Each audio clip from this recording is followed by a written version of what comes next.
नमस्कार।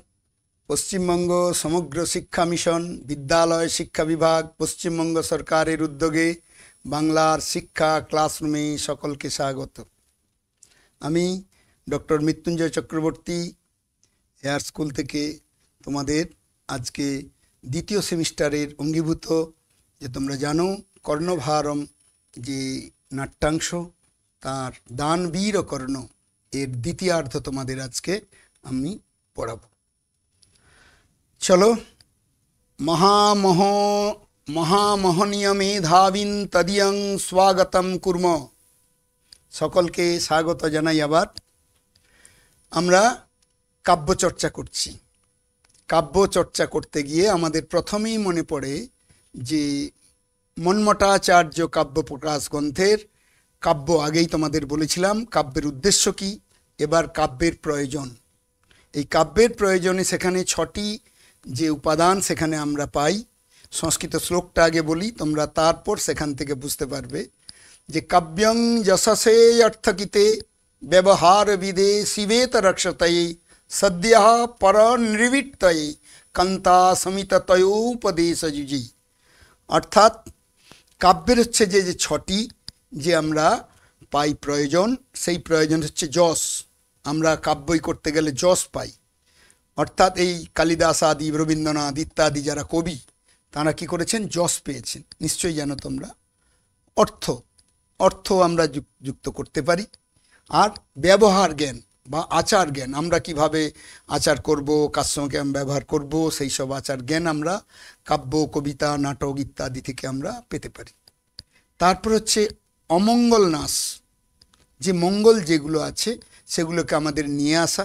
এবং ওই আগেই তোমাদের ক্লাসে আগের গত ক্লাসে তোমাদের যেমন বলেছিলাম যে পজিটিভিটি অর্থাৎ নেগেটিভিটি যেন আমাদের না হয়, তাই এই অমঙ্গল নাশ এটা একটা কাব্যের অঙ্গ, তার প্রয়োজন দরকার হয়। আর সদ্য পরনিবৃত্তয় অর্থাৎ আনন্দ প্রাপ্তি, আনন্দ দরকার, আনন্দযুক্ত হওয়া দরকার। আর কান্তা সমিত, কান্তা সমিত বলতে কবি হচ্ছে কাব্য কান্ত, অর্থাৎ কান্তা মানে পত্নীর মতো। পত্নী কি করেন, তিনি শুধু উপদেশ দিয়েই ক্ষান্ত হয়ে থাকতে যান না, তিনি কি করেন, তার যথাযথ মার্গে প্রবৃত্তও করে থাকেন পত্নী।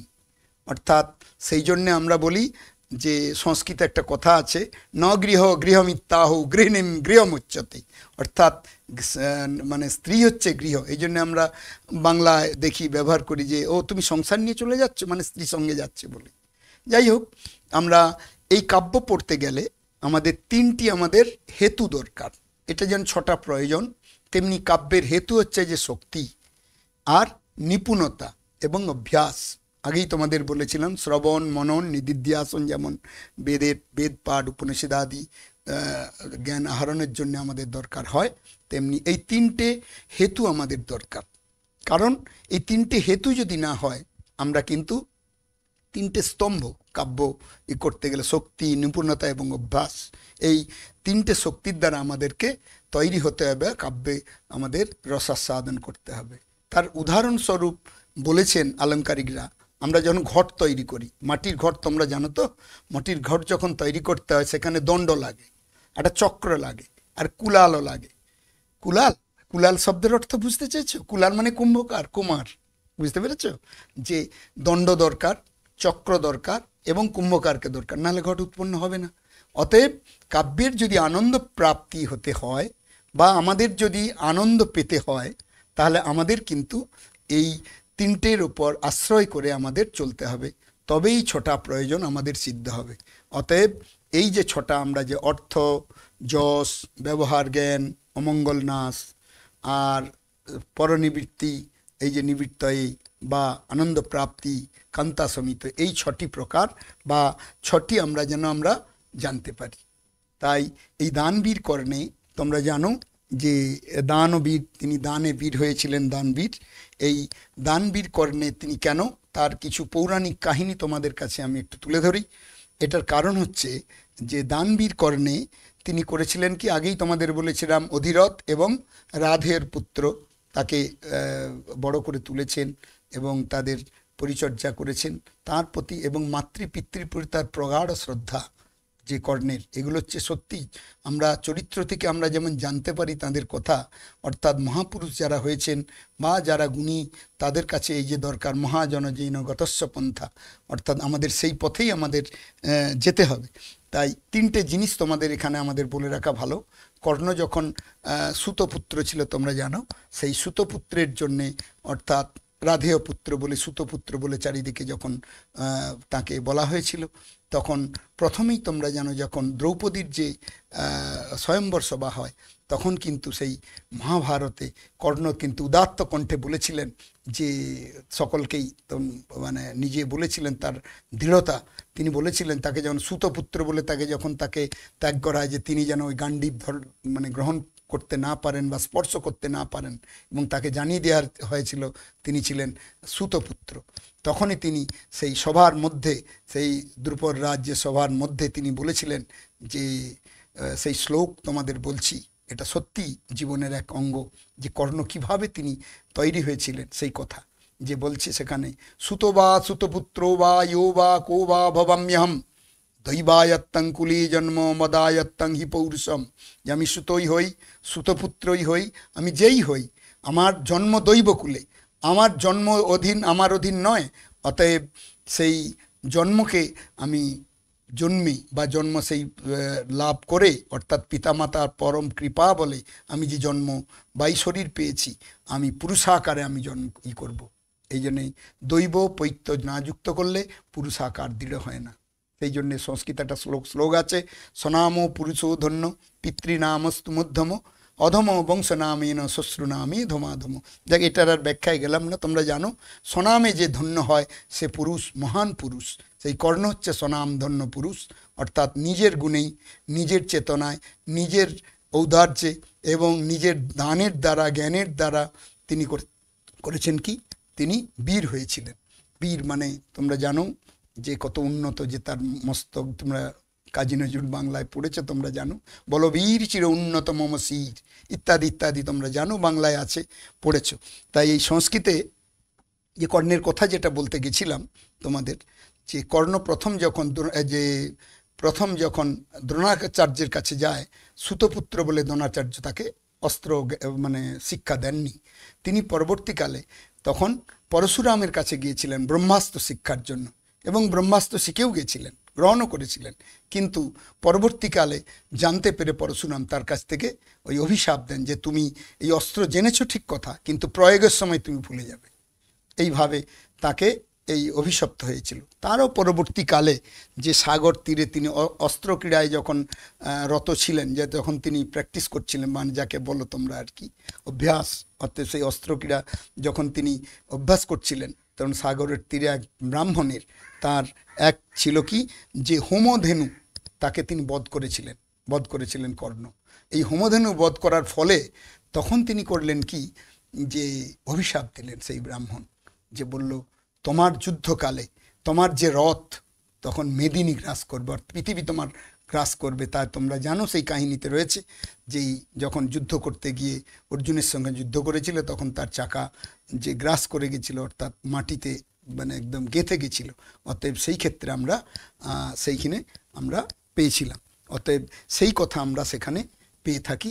অতএব এইগুলো হচ্ছে যে তার জীবনের একটা যে অতিবাহিত দিক, যে বড় হতে গেলে দেখবে বিভিন্ন দুঃখ দুর্দশা থাকে, তাকে দুঃখ দুর্দশাকে দূর করে নিজের পুরুষাকার বলে নিজেকে বড় হওয়ার যে সংকল্প বা যে উপদেশ জীবন দিয়ে দেখিয়েছেন, সে হচ্ছে যে কর্ণ।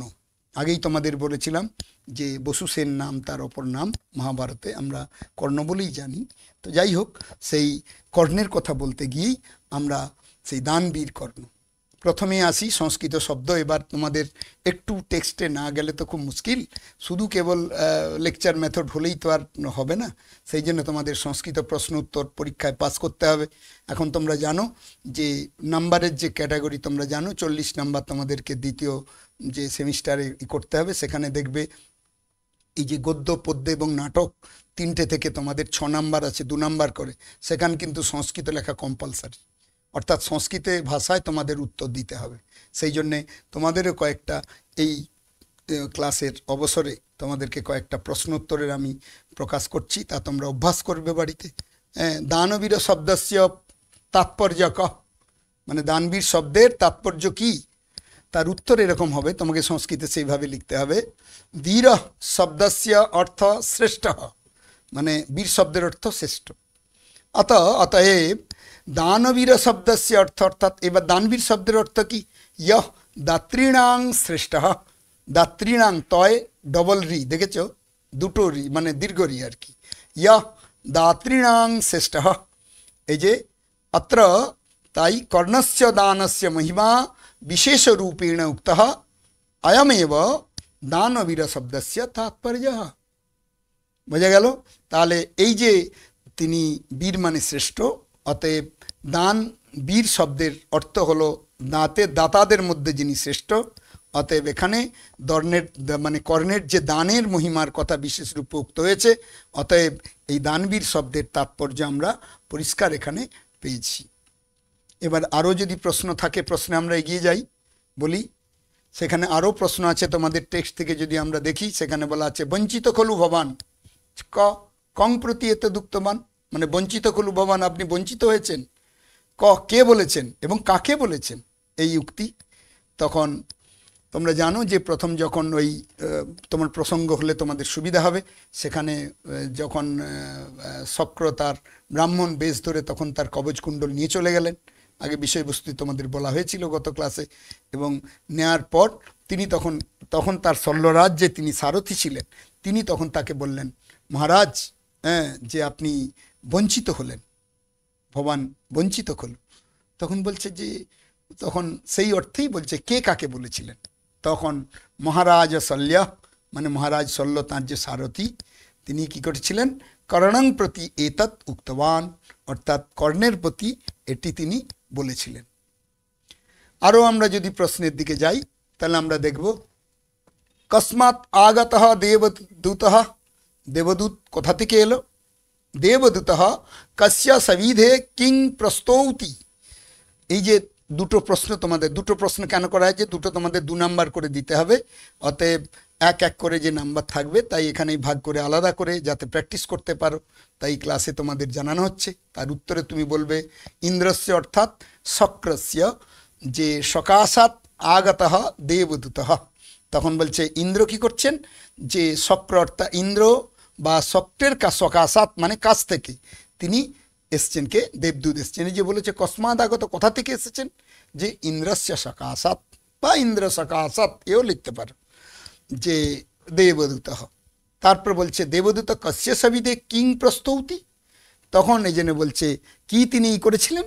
তখন দেবদত্ত বলছেন দেবদূত কর্ণস্য সবিধে বিমলা নামধেয়স্য অস্ত্র বিশেষস্য ইন্দ্রকৃত দানম প্রস্তৌতি, মানে প্রতিদান স্বরূপ যে যেখানে আমরা বলি দেবদূত কি করছিলেন, কর্ণস্য সবিধে মানে কর্ণের কাছে, বিমলা নাম ধেয়স্য মানে বিমলা নাম ধেয় অর্থাৎ একাগ্নি অস্ত্র বা একাগ্নি শক্তি যে উল্লেখ রয়েছে পুস্তকে, তাই বলা হচ্ছে বিমলা নাম ধেয়স্য অস্ত্র বিশেষস্য, অস্ত্র বিশেষের ইন্দ্রকৃত দানের তিনি প্রস্তুতি তিনি দান করেছিলেন। এরকম তোমরা উত্তর করতে পারবে। এবার পরের প্রশ্নে যদি আমরা যাই, তখন আমরা দেখতে পাবো, তখন বলবো কা নাম বিমলা, বিমলা নাম কি, কেন কথং বিমলাস্ত্রং প্রসিতম বা প্রেষিতম, মানে যে পাঠিয়েছিলেন, কা বিমলা, বিমলা কি, কা বিমলা কেন হয়েছে, এখানে বিমলা স্ত্রীলিঙ্গ শব্দ, অতএব কা নাম হবে, বিমলার নাম কি, কেন মানে কেন বা কার দ্বারা, এই হচ্ছে কেন বলতে এখানে কার দ্বারা, বাংলায় কেন মানে কারণ আমরা বলি, এখানে কেন মানে ক শব্দ থেকে কেন, কথং বিমলাস্ত্রং প্রেষিতম, যে বিমলাস্ত্র প্রেরণ করা হয়েছিল। তা তখন বলছেন যে বিমলা নাম, উত্তরে তোমরা বলতে হবে এরকম কা নাম বিমলা, তার উত্তরে তোমাদের বলতে হবে বিমলা নাম শক্তিরূপম আয়ুধম, আয়ুধ মানে অস্ত্র আর কি, বিমলা নাম শক্তিরূপম আয়ুধম পাণ্ডবানাম একস্য বধে অমোঘ আয়ুধম ইদম, একসঙ্গে তোমরা লিখতে পারো অমোঘ আয়ুধামিদম, অর্থাৎ অমোঘ আয়ুধম ইদম। যদি ভাগ ভাগ করে লিখতে পারো, সন্ধিযুক্ত করেও লিখতে পারো, এটা তোমাদের ইচ্ছাধীন, তাতে নাম্বার কাটা যাবে না। যে পাণ্ডবানাং একস্য বধে অমোঘ আয়ুধম ইদম, অর্থাৎ একসঙ্গে না করলে বিভক্তির এদিক ওদিক হতে পারে, তাই সন্ধিযুক্ত করে লেখাটাই শ্রেয়।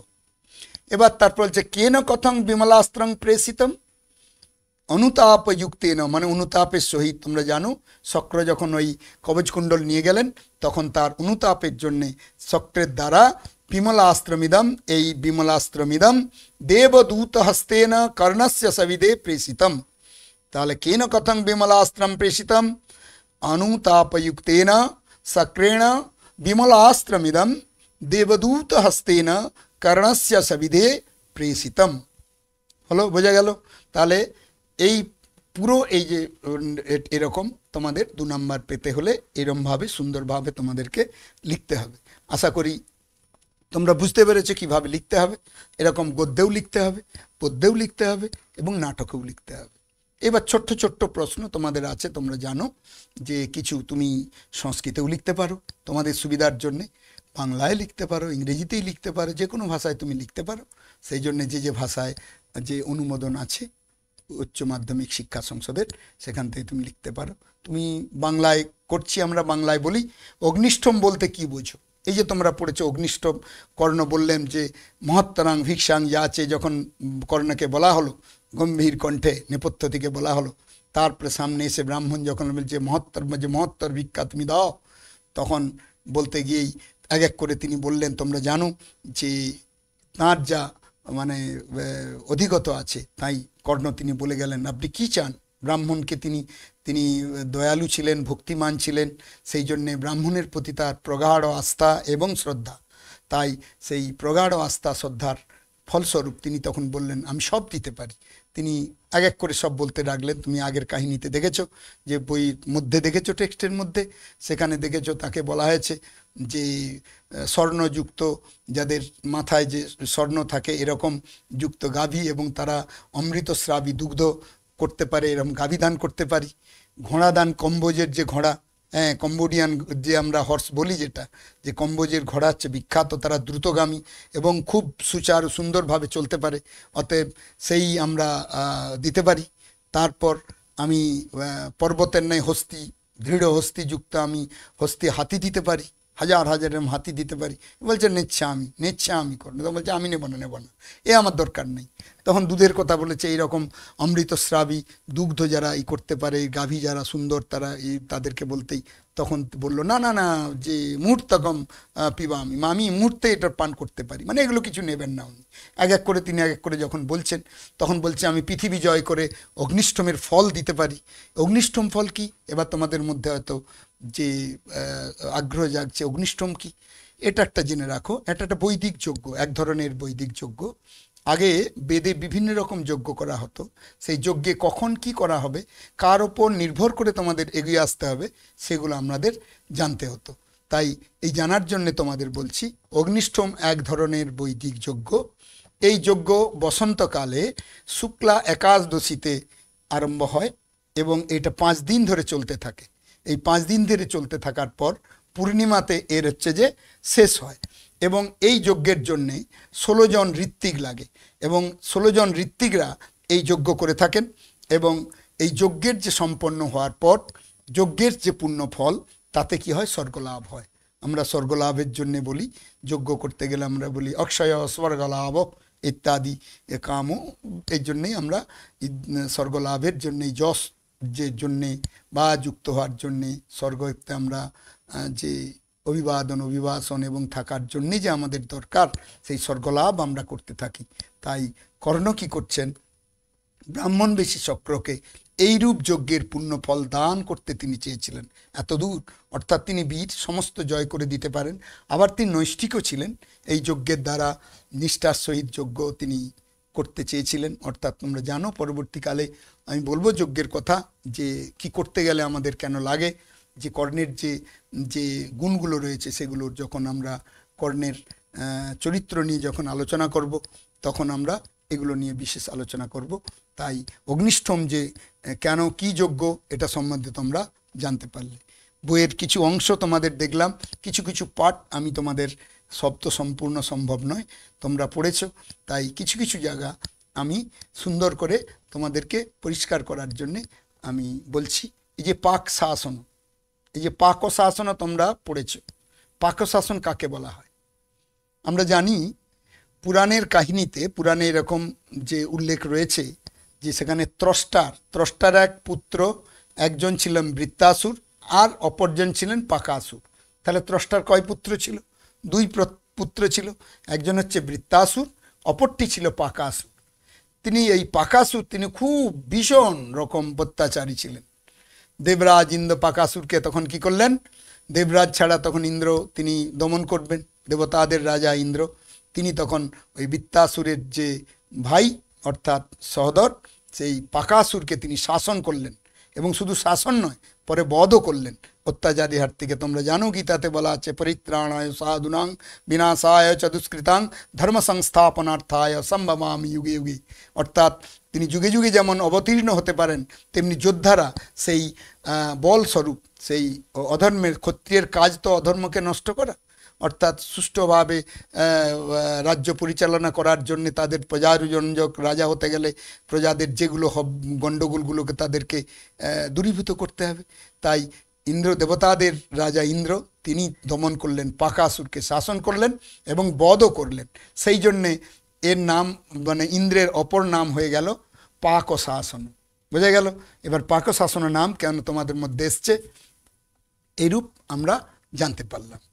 এইবার দেখো, এবার আমরা কিছু ছোট ছোট করে আমরা পড়ে ভাব বিস্তার করতে চাইব, কারণ ছোট ছোট প্রশ্ন তোমাদের আসে এখানে, 4 নাম্বার 5 নাম্বার বিভিন্নভাবে প্রশ্ন আসে। এখানে একটা আছে, যেমন ধরো আমি তুলে ধরছি, ধর্ম হি যত্নই পুরুষেণ সাধ্যা, এটার ভাব বিস্তার করো।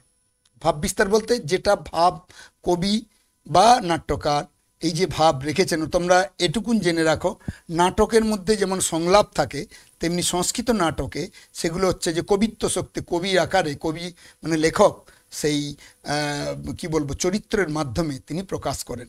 অর্থাৎ সেইগুলো কি যে বলছে আমাদের জীবনে এই ধর্মের দ্বারা, যে একটু আগে তোমাদের বললাম যে তিনি কিভাবে তেজস্বী হয়েছেন, তার কারণ এখানে অর্থ, যৌবন, জীবন প্রভৃতি কি হচ্ছে আমাদের ক্ষণিক, এগুলো আমাদের মানে সাময়িক, এর কোনো মানে চিরন্তনতা নেই, চিরন্তন যে থাকবে উপস্থিত থাকবে তা নয়, এগুলো ক্ষণিক এবং বিনাশকে আশ্রয় করে। এই অর্থ আমাদের কি হয়, অর্থ, জীবন, যৌবন এবং ক্ষণিক এবং জীবন আমাদের যে ভালো লাগা এগুলো তৈরি হয় আর বিনাশকে আশ্রয় করে থাকে। কিন্তু এই নশ্বর জগতে অস্থির বিষয়কে আশ্রয় করলে কি হবে, তার সুফল আসবে না। অর্থাৎ অস্থির হলে কি হবে, তোমার অসাফল্য সেখানে আসবে। তুমি যদি শান্ত স্নিগ্ধ হও, হ্যাঁ, সত্যের পথে চলো, তাহলে তোমার দিয়ে সুফল আসবে। তার এই জন্যে এই নশ্বর জগতে তোমার কি হবে, অস্থির যে অস্তিত্বকে বজায় রাখতে হলে তাহলে তোমাকে সেই শান্ত হতে, ধর্মের পথে যেতে হবে। এই জন্যে সামান্য যে সুখ তুমি ভাবছো, এই যে অর্থ, যৌবন, জীবন ইত্যাদি দিয়ে ক্ষণিকের যে সুখ তুমি ভাবছো, এটাও কিন্তু দুঃখের নামান্তর হবে মাত্র। সেই জন্যে শাশ্বত দুঃখের সন্ধানে ধর্মাচরণ অবশ্য করণীয়, বা আমার ধর্মাচরণ করতে হবে, যে যার ধর্ম তাই করবে আর কি। অর্থাৎ নেচার ধর্ম বলতে এখানে আমি ছাত্রাণাং অধ্যয়নাং তপ, ছাত্রদের অধ্যয়ন হচ্ছে তপস্যা, তারা তপস্যা করবে, যে যেমন যে কাজে ব্যাপৃত রয়েছেন সেই কাজেই তিনি ব্যস্ত থাকবেন, তার মধ্য থেকেই তাকে তৈরি হতে হবে। এবং সেই ধর্মাচরণ অনায়াস সাধ্য নয়। এবার তুমি যে ধর্মাচরণ করবে সেই যে অনায়াস মানে করা যাচ্ছে না এরকম নয় কিন্তু, হ্যাঁ। এবার বেদে কি বলা হয়েছে, বেদের দ্বারা অনুমোদন করা আছে, এই যে যজ্ঞ, দান, তপস্যা, এটা কি আছে, মানুষের চিত্তে কর্তব্যরত হয়ে প্রতিষ্ঠিত করতে সাহায্য করে।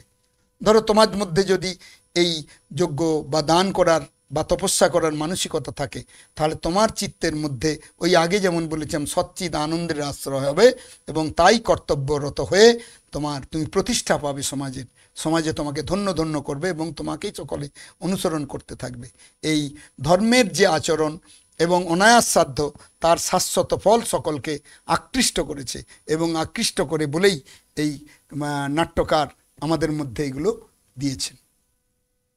এবার চলো আমরা এগিয়ে চলি কর্ণের চরিত্র চিত্রণে।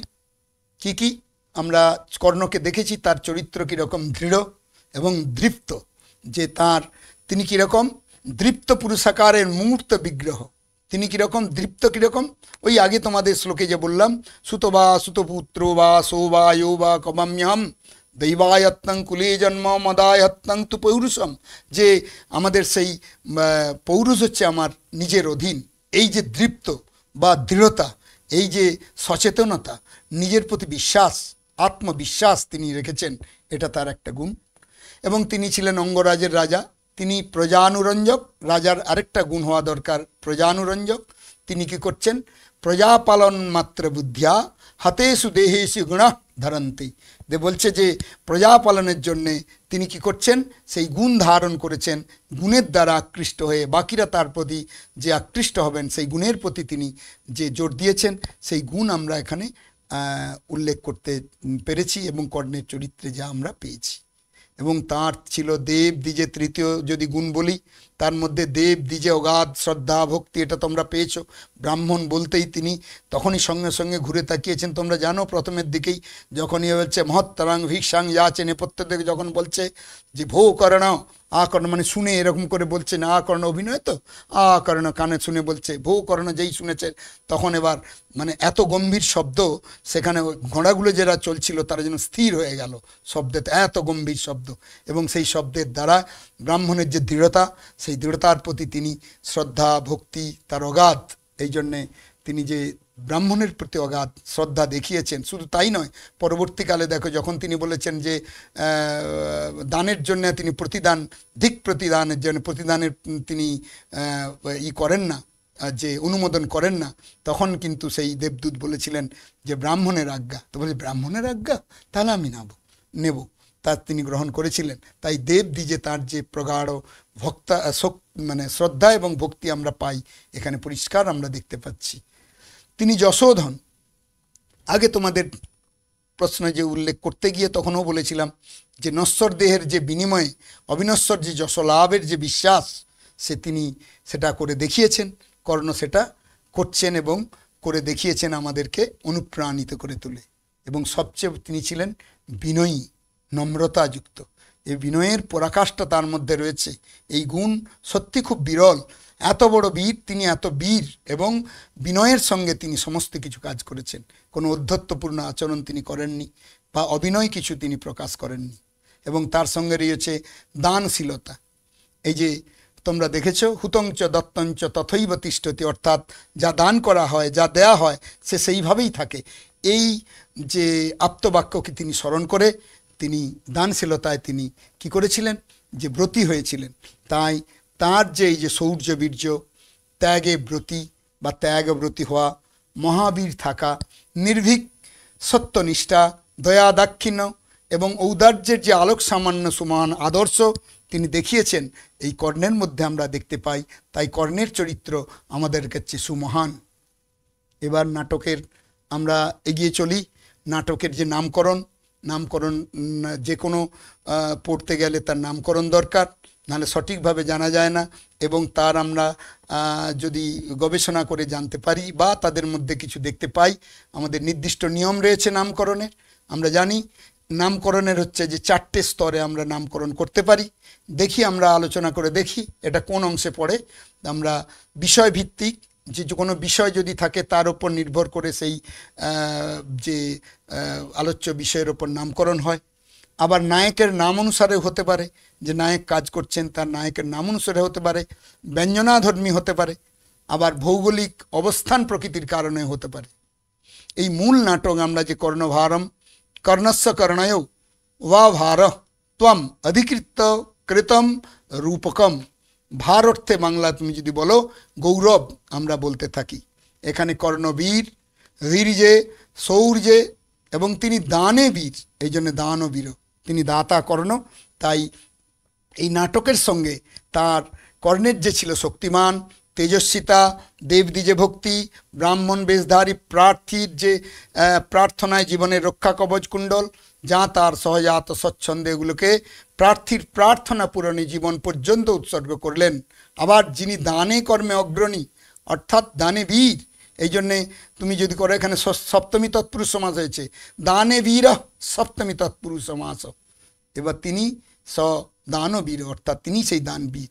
এই ধরনের নাটকে আমরা 4টে যে আমরা নির্দিষ্ট নিয়ম বললাম, তার মধ্যে নায়কাশ্রয়ী বা নামের আগে দানবীর, এই পদটি খুবই ব্যঞ্জক যে সার্থক বিশেষণ রূপে ব্যবহৃত হয়েছে। তাই দুর্লভ মহৎ দানে দানের মহিমাকে উজ্জ্বল করে দানশীলতার দিকটি নাট্যাংশে অধিক উজ্জ্বলতায় প্রকটিত হওয়ায় নাটকটির নামকরণের সার্থকতা লাভ করেছে।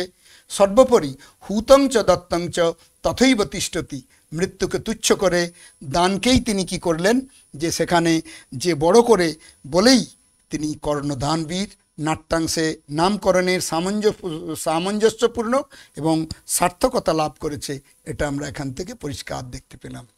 তাই তিনি যে দান করেছেন প্রার্থীর প্রতি, তিনি দান করার জন্যে তিনি মহাভাগ। তোমাদের কাছে এখানে বলতে চাই, মহাভাগ শব্দের অর্থ তোমরা হয়তো জানো না, তাই পরিষ্কার করতে চাই। দয়া হচ্ছে দয়াদি 8টা গুণ যার মধ্যে থাকবে তাকে আমরা বলবো যে মহাভাগ।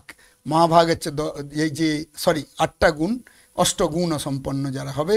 দয়া যে অষ্টগুণ, দয়ালু হতে হবে এবং শান্তি বা সরলতা তার মধ্যে থাকবে। অনসূয়া, তিনি দোষ দেখবেন না। এবার শৌচ থাকবে বা পবিত্রতা থাকবে। অনায়াস অর্থাৎ তমগুণবর্জিত বা কঠোর পরিশ্রম বা আলস্য তার মধ্যে থাকবে না। ওই যে অনায়াস লব্ধ তুমি যে শুনলে, এই যে অনায়াস, যে এই যে এরকম তার মধ্যে আলস্য থাকবে না। তারপরে মঙ্গল, তারপরে অকার্পণ্য, মানে কোনো কার্পণ্য থাকবে না। তুমি যা দেবে, এই কার্পণ্য করেছে কি বীর, যে এখানে বীর যে কর্ণ দেখেছো। এবং অস্পৃহা, তিনি যে দান করেছেন, আমি দান করে দিলাম, দানের পর আর কোনো স্পৃহা রাখতে নেই। এই মহাভাগের এই সব গুণ, 8টি গুণ তার মধ্যে ছিল। সেই মহাভাগ দানবীর কর্ণের কথা আমরা এখানে পেয়েছি। তাই আমরা যে করতে গেলে, যে পড়তে গেলে আমরা পাই, সেখানে আমরা বলছি শিক্ষা। তোমাদের যে জানো সেই শ্লোক, এইটা হচ্ছে সবচেয়ে বড় বেশি। আমি শ্লোকটা পড়ছি, তোমরা জানো। শিক্ষা স্বয়ং গচ্ছতি কাল পর্যায়াত সবদ্ধ মূলা নিপতন্তি পাদপাহ জলং জলস্থানগতং ন শুষ্যতি হুতং চ দত্তং চ তথৈব তিষ্ঠতি।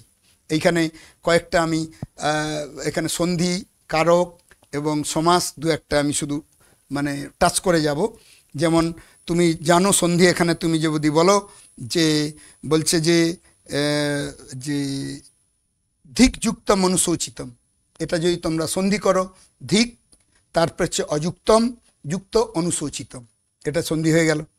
তথৈব, এটা তো আমরা জানো, তথাযুক্ত এব তথৈব। তারপরে প্রত্যয়ে যাও, প্রত্যয়ে যদি তুমি যুক্তম করো, যুজ ধাতু ত্ব করলে সামান্য ক্লিবলিঙ্গে হলে তখন এটা পেয়ে গেলে যুক্তম। অনুশোচিতম যদি তার প্রকৃত প্রত্যয় পাও, অনুপূর্বক সুজ ধাতু তুমুন প্রত্যয় করলে অনুশোচিতম। পশ্য, এটা তোমরা জানো যে দৃশ ধাতু লোঠি করলে পশ্য। হ্যাঁ, এই যে ক্ষয়ম, যে ক্ষি ধাতু থেকে অচ করলে ক্ষয়ম। শিক্ষা, শিক্ষার কথা দেখো, শিক্ষ ধাতু থেকে অং প্রত্যয় করে স্ত্রীলিঙ্গে যে আপ হলে তখন আমরা বলি শিক্ষা। সুশ্রতি, সুস ধাতুর লটতি করলে সুশ্রতি। সমাস, ছোট্ট দু একটা সমাসের আলোচনা করব। এখানে কাল পর্যায়াত, কালস্য পর্যায় ষষ্ঠী তৎপুরুষ এখানে হয়েছে, দেখতে পাচ্ছ তোমরা, তসমাৎ, সেই জন্য কাল পর্যায়াত। আর জলস্থানম, জলস্য স্থানম ষষ্ঠী তৎপুরুষ সমাস। আর জলস্থানে গতম, এটা সপ্তমী তৎপুরুষ। পাদপা, এটা যদি তুমি সমাস করো, পাদেন পিবন্তি যেতে উপপদ তৎপুরুষ, উপপদ তৎপুরুষ সমাস, জানো তোমরা। অতএব পাদপা হলো। এইবার আমরা কারক বিভক্তি যাই, দু একটা কারক বিভক্তি টাচ করে যাই। যে আমরা বলছি কাল বিপর্যয়াত, যে শিক্ষা স্বয়ং গচ্ছতি কাল বিপর্যয়াত, এখানে কারক বিভক্তি হচ্ছে হেত্যর্থে পঞ্চমী, হেতু অর্থে, মানে কালের নিয়মে চলে যাচ্ছে, এই জন্য হেতু, এই জন্য হেত্যর্থে পঞ্চমী। আর স্বয়ং, ওই যে শিক্ষা স্বয়ং গচ্ছতি আছে, স্বয়মে এখানে বলা আছে কর্মে দ্বিতীয়া। তাই তোমাদের এই যে পড়াশোনা এরকম সব একসঙ্গে যুক্ত থাকুক এবং সেই তোমাদের ভালো হোক, শুভ হোক, এই কামনা করি। আমরা এই অভ্যাস, সংস্কৃতের অভ্যাস আমরা আদান প্রদান করতে থাকব, তবেই আমরা এই সংস্কৃতের পঠন পাঠন নিজেদের মধ্যে চালাতে পারবো। আমি জানি তোমাদের মধ্যে সংস্কৃতে বাক্যালাপে সমস্যা হবে, কিন্তু প্রথম কষ্ট হবে, তারপরে দেখবে নিজে নিজে করতে করতে ঠিক হবে। প্রথমে সন্ধি ভুল হতে পারে, প্রথমে কাল ভুল, লকার, যে আমরা 10টা লকারের কথা বলছি, লট লোট লোং বিদিলিং ইত্যাদি যে 10টা লকার আছে, এগুলো প্রবলেম হতে পারে। দেখবে করতে করতে অভ্যাসের দ্বারা সব ঠিক হবে, আশা করি সব ভালো হবে। শুভমস্তু। আর সেই জন্যেই সংস্কৃতের ধারা আমাদের মধ্যে আসুক। তাই সংস্কৃতে আমি বলি বিদ্যালয়তলং পুনরাবর্তীর্ণা স্যাৎ সংস্কৃত গঙ্গাধারা, অর্থাৎ বিদ্যালয়ের মধ্যে সংস্কৃতের যে সুললিত গঙ্গাধারা প্রবাহিত হোক, এই কামনা করে তোমাদের শুভ মঙ্গল হোক, শুভ হোক, মঙ্গল হোক, এই কামনা করে আজকের মতো এই ক্লাসে আমরা বিরাম দিলাম। অত্রৈব বিরয়ামি। নমস্কার।